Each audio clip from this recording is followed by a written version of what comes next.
દાહોદ જિલ્લાના સંજેલી તાલુકાના જુસ્સા ગામે રહેણાંક મકાનમાંથી એક મહાકાય અજગરનું વન વિભાગ દ્વારા રેસ્ક્યુ કરી જંગલમાં સુરક્ષિત છોડી મૂકવામાં આવ્યો હતો।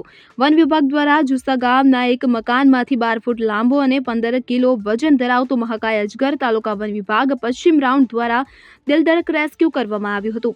સમગ્ર જાણકારી અનુસાર જુસ્સામાં મકાનના ઠાળિયામાં અજગર જોવા મળતા સ્થાનિકોમાં ભયનો માહોલ ફેલાયો હતો। જે બાદ આ અજગરની જાણ રેન્જ ફોરેસ્ટ ઓફિસરને કરાતા ટીમ તાત્કાલિક ઘટના સ્થળે પહોંચી અને અજગરનું રેસ્ક્યુ કર્યું હતું। સંજેલી તાલુકો જંગલ અને ડુંગરાળ વિસ્તાર ધરાવતો તાલુકો છે અને વિશાળ પ્રમાણમાં જંગલ અને ઝાડીઓ આવેલી છે। ત્યારે હાલ ચોમાસાની જોરદાર ભરપૂર સિઝન વચ્ચે સાપ અને અજગર જેવા સરીસૃપો વારંવાર રહેણાંક વિસ્તારમાં આવી જતા હોય છે।